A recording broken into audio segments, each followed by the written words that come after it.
People টেকের পক্ষ থেকে সবাইকে স্বাগত জানাচ্ছি। আমরা শিখছিলাম Adobe Premiere Pro basic to advanced Bangla tutorial course. আজকে হলো আমাদের তৃতীয় ক্লাস। আজকে আমরা শিখব কিভাবে একটি নতুন প্রজেক্ট রেডি করতে হয়। তো আর কথা না বাড়িয়ে চলুন আমরা সরাসরি প্রজেক্টে চলে যাই। আর আরেকটা বড় কথা বলে থাকি, আপনাদের যদি আমার ভিডিওগুলো ভালো লেগে থাকে তাহলে অবশ্যই আমার চ্যানেলটি সাবস্ক্রাইব করে আমার সঙ্গে থাকবেন এবং আমাকে সাপোর্ট করবেন। তো আমরা সরাসরি প্রিমিয়ার প্রোতে চলে গেলাম। এখানে একটা কথা হলো, আমরা গত পর্বে শিখেছিলাম অ্যাডোবি প্রিমিয়ার প্রো 2020, আর এখন আমার এই ইয়েটা হয়ে গেল অ্যাডোবি প্রিমিয়ার প্রো 2021। এটা আমার অফিসের পিসি, সেজন্য এইটাতে 2021 সফটওয়্যারটা দেওয়া আছে, সেই জন্য আমরা এটাতেই ক্লাসটা করতেছি। তো আমরা প্রথম যে কাজটা হলো, আমরা যেই প্রিমিয়ার প্রো ওপেন করি তাহলেই প্রথমে এইভাবে একটা ইন্টারফেস চলে আসে। তারপর হচ্ছে আমাদের যে কাজটি করতে হবে, এখানে প্রথমেই নিউ প্রজেক্টে ক্লিক করতে হবে। তারপর আমাদের যে কাজটা হবে, এখানে আমাদের একটা প্রজেক্ট নেম দিতে হবে।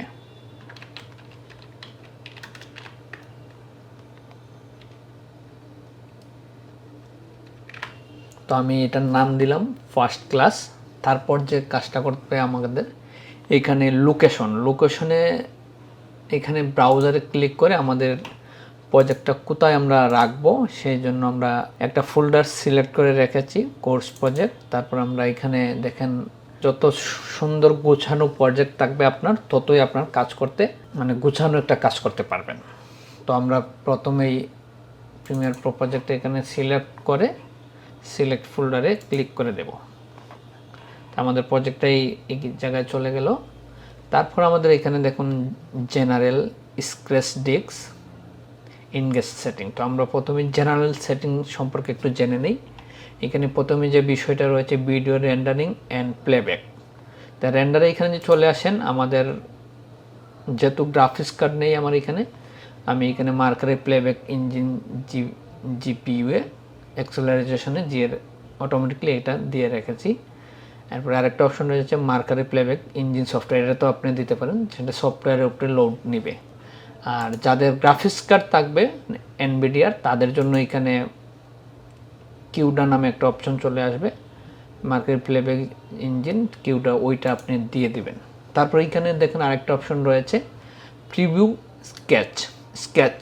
যদি গ্রাফিক্স কার্ড থাকে তাইলে আপনি ওইখানে আপনার ওই অপশনটা এখানে যে আপনি ক্লিক করেন, use persistent caching on the GPU memory for increase performance.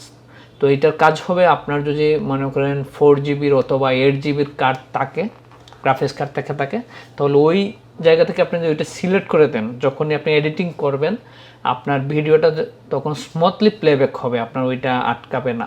সেজন্য আপনি এই প্রিভিউ স্কেচটাও দিয়ে রাখতে পারবেন। তারপর যে আমরা এখানে চলে আসি ভিডিওতে, এখানে দেখেন রয়েছে ডিসপ্লে ফরম্যাট। তো আমাদের মূলত আমরা রেগুলারলি টাইম কোডেই কাজ করি, কারণ টাইম কোডে কাজ করলে একটা বিষয় হচ্ছে যে আমরা টাইম কোডে দিয়ে দিলে আপনার ঘন্টা, minute, second, frame per second এটা দেখাবে। তো এখন যেহেতু আমরা এই ঘন্টা, ফ্রেম পার সেকেন্ডে কাজ করি, তাইলে অনেকটা সময় এখন ক্যামেরাগুলোতে মনে করেন 25 ফ্রেমে 1 সেকেন্ড হয়, আবার যদি 50 ফ্রেম এপিএসে রেকর্ডিং করা হয় তাহলে 50 ফ্রেমে 1 সেকেন্ড হবে। তো এটা আমরা একটু ভিডিওতে পরবর্তীতে জেনে নিব কীভাবে। আর তারপর যে এই বিষয়টা রয়েছে কিন্তু ফিট প্লাস ফ্রেম, এরপরে রয়েছে 16 মিলিমিটার। অর্থাৎ আগের যে কাজগুলো করা হতো, এগুলো রিলের মাধ্যমে কাজ হতো, রিলের হিসাবটা হয়তো ফিট হিসাবে অনেকেই, যেহেতু আসলে আমি আমার ফেসটা আনতেছি না ভিডিওতে, সেজন্য আসলে অনেক কিছু হাত দিয়ে দেখানো সম্ভব হচ্ছে না। জাস্ট আপনারা মনোযোগ দিয়ে একটু আমার কথাগুলো শুনবেন, হয়তো আপনাদের উপকার হবে।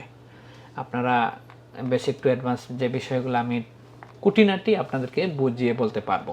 16 1 ফ্রেম হতো, তারপর 1 ফিট হতো, এইভাবে আগের হিসাবটা করা হতো।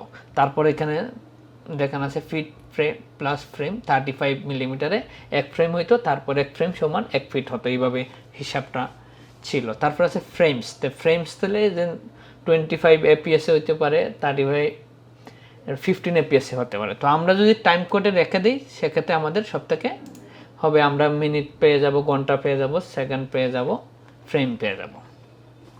আশা করি এই বিষয়টা বুঝতে পারছেন। তারপর হচ্ছে অডিও ডিসপ্লে ফরম্যাট। যেহেতু আমরা অডিও স্যাম্পল নিয়ে কাজ করি, তো আমরা এটা মাইলস্টোনে না রেখে অডিও স্যাম্পলে রেখে দেবো। তারপর হলো ক্যাপচারের অপশান। যাদের কম্পিউটারে ক্যাপচার কার্ড থাকবে তারা এটা আপনারা ক্যাপচার কার্ডে যে আপনাদের এইচডিতে থাকে তাহলে এইচডিতে করতে পারেন, ডিবিতে থাকলে ডিবিতে করতে পারবেন। তো আপনি এটা ডিবিতে রেখে দিবেন। তারপর হচ্ছে এটা হলো এইচডিআর গ্রাফিক্স উইথ নিডস। আপনি কালার ম্যানেজমেন্টের কাজ করতে পারবেন এটা দিয়ে। তারপর যে বিষয়টা রয়েছে display the project item name and label colour for all instance. তো এইখানে আপনি যেটা সিলেক্ট করে দেন, তা আপনি কালারে আপনার যে টাইমলাইনটা থাকবে আপনি কালার লেবেল কালার বিভিন্ন কালার দিয়ে কাজ করতে পারবেন, যেটা একটা টিম নিয়ে কাজ করলে এটা মানে করা হয় আর কি। এটা দেওয়ার দরকার নেই, আপনার এইভাবে রেখে দেবেন। তারপর আমরা স্ক্র্যাচ ডিস্কে যদি চলে আসি, এখানে দেখুন আপনার যে এখানে প্রথম যে অপশনটা রয়েছে ক্যাপচার ভিডিও, আপনার ভিডিওটা কোথায় ক্যাপচার হবে সেটা আপনি দেখিয়ে দিতে পারবেন। তারপর আপনার ক্যাপচার অডিওটাও কোথায় হবে দেখিয়ে দিতে পারবেন। তারপরে ভিডিও প্রিভিউ, আপনি যদি দেখেন আমাদের কিন্তু এখানে দেওয়া আছে যেখানে আমাদের ভিডিওটা সেটিং প্রজেক্টটা সেটিং রয়েছে সেই জায়গাতেই আমাদের এটা দেওয়া আছে। তো এটা সুবিধা, আপনি যদি আপনার যে কম্পিউটারে মনে করেন 2-3টা হার্ড ড্রাইভ থেকে থাকে, অথবা আপনার কম্পিউটারে যে আপনার এসএসডি থাকে, তাইলে আপনি যদি প্রিভিউটা যে আপনি সি ড্রাইভে দিয়ে দেন এসএসডিতে, তাইলে আপনার প্রিভিউটা ফাস্টলি কাজ করবে। আপনি মানে আপনার কাজের ক্ষেত্রে আপনার প্রিভিউ হতে হলে ল্যাগ করবে না। সেমলি অডিওটা দেবে প্রজেক্ট অটো সেভ, আপনার প্রজেক্টটা কোথায় সেভ হবে আমরা তো আমাদের একটা ড্রাইভে আপনি অন্য ড্রাইভও দিতে পারবেন, অটো সেভ আপনি দিয়ে রাখতে পারবেন। তো অটো সেভ কতক্ষণ পর হবে, কোথায় হবে এটাও দিয়ে রাখতে পারবেন। তারপরে সিসি লাইব্রেরিজ ডাউনলোডস এটাও কোথায় রাখবেন। তারপরে এখানে মোশন গ্রাফিক্স টেমপ্লেট মিডিয়া কোথায় সেভ করবেন, যে এটা মোশন গ্রাফিক্স হলে যে কোনো আপনি টাইটেলের কাজ করবেন, গ্রাফিক্সের কাজ করবেন, তখন আপনি এটা দিয়ে রাখতে পারবেন। তারপর যে বিষয়টা হচ্ছে 3 নম্বরে যে আমরা চলে আসি ইনগেজ সেটিং। ইনগেজ সেটিংয়ে কী হয়, এখানে দেখেন ইনগেজটা আমরা ক্লিক করি, তাইলে এটা media encoder is not install, download not এগুলো চলে আসছে। এখানে আমরা একটু বলে নেই, এখানে কি হয় যারা মনে করেন বড় প্রজেক্টের কাজ করে 4K 8K তাদের জন্য এই ইনগেজ সেটিংটা দিয়ে রাখলে যাদের কম্পিউটার হাই কনফিগারেশন রয়েছে তারা এই ইনগেজ সেটিংয়ে কাজ করতে পারবে। তো আমরা এটা নিয়ে একদিন বিস্তারিত অন্য সময় আমরা আলাপ করব। তারপর আমরা যখন ওকেতে ক্লিক করি তাহলে আমাদের একটা এই ধরনের একটা ইন্টারফেস চলে আসবে।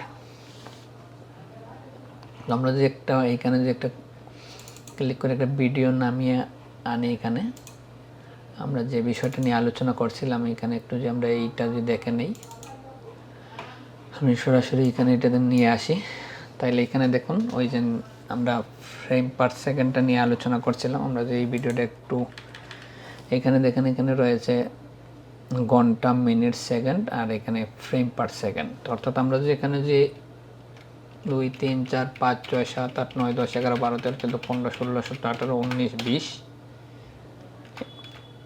এইভাবে করে নেই, তাহলে আমাদের এই ভিডিওটা যে আমি একটু এখানে দেখে নেই, দেখুন আমাদের এইটা হলো 50 FPS। তা আমাদের এখানে নিয়ে আসি, এইখানে একটু দেখেন, কারণ 50 FPS সমান 1 সেকেন্ড, এটা হলো FPS এর হিসাবটা। তো আমরা এখানে এইভাবে আরও 50 দিলে আমাদের আরেক সেকেন্ড আসবে, এইভাবে আমরা FPS এর হিসাবটা আমরা করে নেব। তারপর আমরা এইভাবে সেকেন্ড আসবে, মিনিট আসবে, ঘন্টা আসবে। ঠিক আছে বন্ধুরা, আশা করি সেটিংটা আপনারা বুঝতে পারছেন। তো আমরা পরবর্তী টিউটোরিয়ালে আমরা শিখে নেব কীভাবে সিকোয়েন্স রেডি করতে হয়, সিকোয়েন্সে কীভাবে ভিডিও নামাতে হয়, কীভাবে কোন টুলসের কাজ কী সেগুলো জেনে নেব। তো আশা করি আমার সঙ্গেই থাকবেন। আর আমি আবারও বলতেছি, আপনারা যে কোর্সটা একদম পুরো ভিডিওটা আপনারা মনোযোগ দিয়ে শিখেন, তাইলে আপনাদের একটা লেভেলে আমি নিয়ে যেতে পারবো এবং আপনারা একদম ফ্লুয়েন্টলি আপনারা আপনাদের এই ভিডিও এডিটিং কোর্সটা শিখে আপনারা কাজ করতে পারবেন। এই গ্যারান্টি আমি আপনাদেরকে দিতে পারবো। তো আর ভিডিওটা কেমন লাগলো অবশ্যই কমেন্ট করে জানাবেন। আর সবাইকে আবারও ধন্যবাদ। পরবর্তী ভিডিও দেখার আমন্ত্রণ রইল।